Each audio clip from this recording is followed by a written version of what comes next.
Okay. Go on. So Haji, I want to ask you one final question actually. So you always do conferences, you always do educational conferences or conventions here in Kampala, even outside the country. Oh, yeah. In Europe or in Canada, I don't know where you go to exactly. So tell us about that. Even though you are a developer, I also know that you like talking to people and educating people. So tell us more about that project. What is it all about? The conference. The conference is part of my educational program. First of all, I believe for every country, every society to develop, they have to attain a certain degree of understanding, the knowledge. There has to be a degree. And when you look at Uganda today, I'm sorry to say this, I don't know, I would say we are proudly ignorant and we don't know it. To me, what I know, there are many books, there are many seminars I've listened to, and there's this saying that the moment you think that you know everything will be the beginning of your knowing nothing. All right? People tend to think that they know everything, but if you want real wisdom, real knowledge, is knowing that you know little. The moment you know how little you know, you'll be opening the doors to knowing. So I believe it is my obligation, if I know something, to tell the community. I take it upon myself that it is what everyone should be doing. If you think that you have gained something, teach others how to gain it, how important to them. Many people are becoming thugs, they are becoming a problem to society simply because they are lacking what to do. They lack guidance. And if we just sit down and say, it's none of my business, I've already made it in life, my family is well off, you don't know when they are going to come for you. If you live in a society of aggrieved people, don't think that you're going to enjoy your peace. You won't. They'll come for you at night, or, you know. So it's our obligation as we go up to lift others. So that is part of my mission. And another one is to make people fall in love with real estate, because good infrastructure is good for all of us. There are many people who are living in diaspora, but they have given up on Uganda.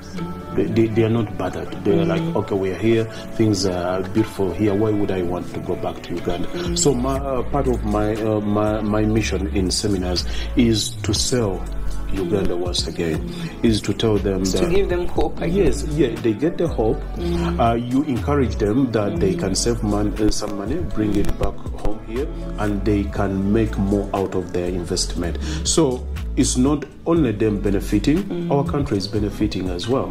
So I think it's a noble cause. And actually, when they meet me, I don't know, they have seen me in many videos. I talk about different topics.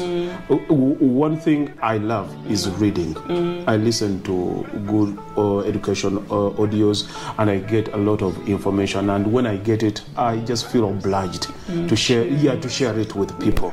You know, it's not only construction, but construction is my number one. I go around, get ideas, I share with them. And being that I stayed in the UK for 19 years, I still take them as part of me. Always. Anyone who's working in diaspora, I know the struggle and I know the possibilities for them. Some of them, they are struggling, but they don't know the possibilities they have. The amount of money, much can be gotten with it here in Uganda. So I try to teach them. Not teaching them, train them, or sharing what I know. That's very good. I'm not telling them how to live their lives, but I'm just telling them that things can be better according to my experience. That's very good. Yeah. So your brand is specifically focusing on Ugandans in the diaspora, because I already know you build for Ugandans in the diaspora. I've seen you travel to do those conferences abroad as well. So you're specifically focusing on Ugandans in the diaspora, helping Ugandans in the diaspora. Yeah, that is it. That is my niche. Because it's not simple about construction with them. They had a problem back home. And you're trying to solve it. Sister, brother, he took my money, this and that. So I'm the middleman there. So what do you want to do back home? I'm the brother here. You just come to me and I do it wholeheartedly. By the way, all those conferences you saw, the pictures, the guys in there, most of them are people I've worked with. So for those are my clients. To construct for someone and you still remain friends. Ask developers. It's not easy. Oh, really? It's not easy. It involves money and there's a lot of ignorance in there. Normally the client will have the money, but they won't know. They are not educated in that field. Yeah. So whatever you say, oh, this is expensive, they'll ask someone, then they'll mislead them. So there's a lot of chaos in there. I think my character has helped me so much in communicating. I communicate way ahead, and those normally who give me work are people who have been in my class. So they have gained some knowledge about construction before they hire me. And